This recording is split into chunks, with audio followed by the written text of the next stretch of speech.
bien bonjour à tous et bienvenue dans cette nouvelle guidance du dimanche 8 mars 2026. Alors je vous rappelle qu'aujourd'hui j'organise donc une journée d'initiation de formation autour de la Merkaba, des solides de Platon, pour pouvoir les utiliser dans notre quotidien, dans nos méditations ou dans des soins énergétiques que l'on peut pratiquer.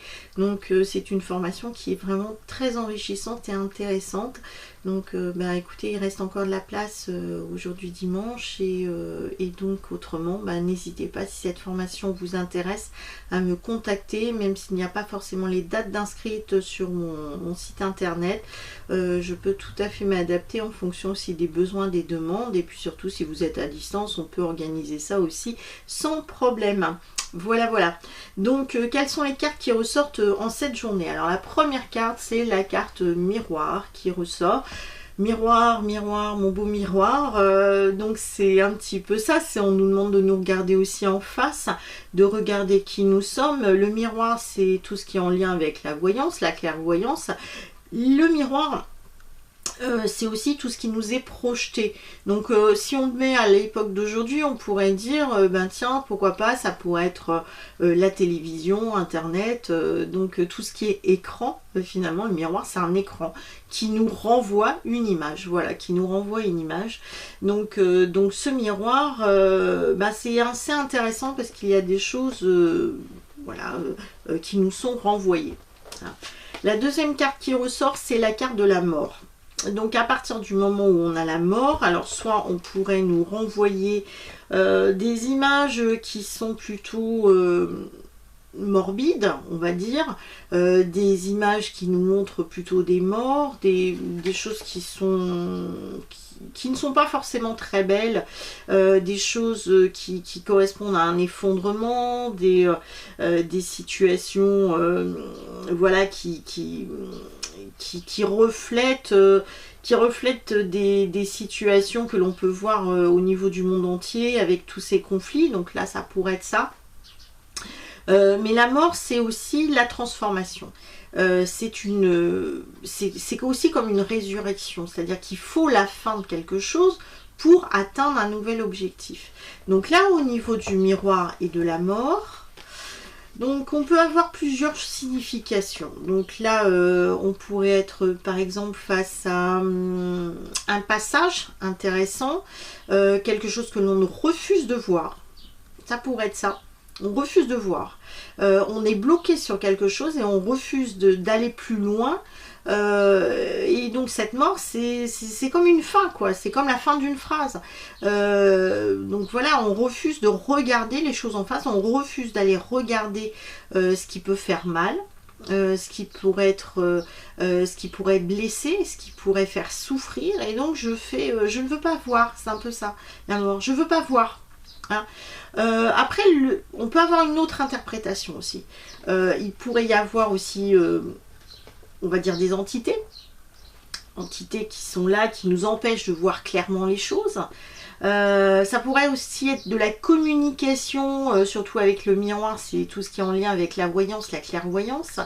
Avec la mort, ça pourrait être une personne qui est décédée, qui essaie de communiquer aussi avec nous pour nous diffuser un message. Je pense que là, la mort pour moi c'est comme un point qu'il est important d'aller en fait c'est comme une pause, cette mort, ce point, besoin de faire une pause pour pouvoir aller clarifier certaines choses afin de passer à autre chose.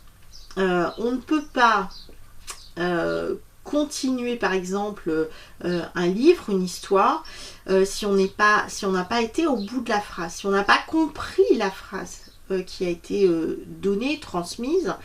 Ça me paraît difficile de continuer la lecture si on n'a pas intégré la phrase qui était là à un moment donné, qui pourrait tout à fait nous interpeller.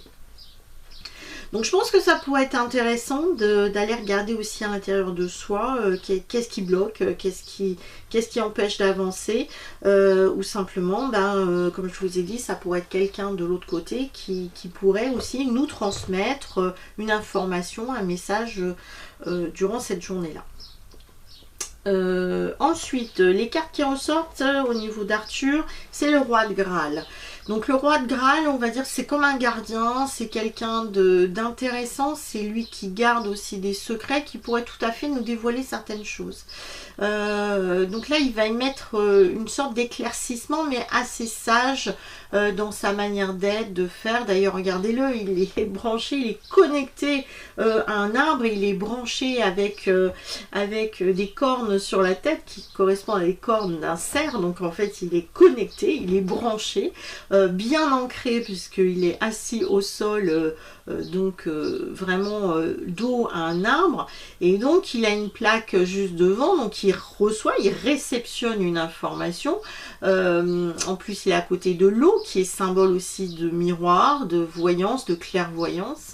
Donc il y a des choses qui ressortent. Et puis ce chaudron qui est à côté, donc en fonction des messages qu'il va recevoir, qu'il va canaliser, il va en faire une recette, il va refaire peut-être une potion pour pouvoir aider, clarifier les choses. Mais en tout cas, c'est quelqu'un de sage et d'intéressant.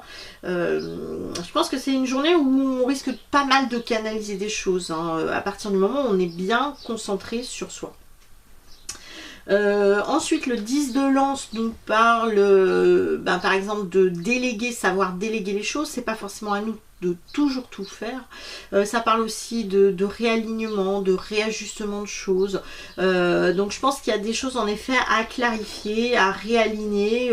Regardez, on a hop un oiseau dans le ciel, un corbeau, donc c'est aussi les messagers, ça. Hein. Donc là, on peut aller chercher des informations, des messages, voilà, qui nous permettent finalement de nous réaligner, nous réajuster et de clarifier certaines choses, des choses qu'on n'a pas forcément perçues à ce moment-là. Donc une journée intéressante, je pense très intéressante, à voir, à suivre. Voilà, écoutons les sages conseils, hein, qu'elles soient de quelqu'un qui soit terrestre, hein, quelqu'un qui est incarné, ou céleste au niveau de nos guides. Voilà, je vous dis à bientôt pour une prochaine guidance. En attendant, prenez soin de vous. Ciao.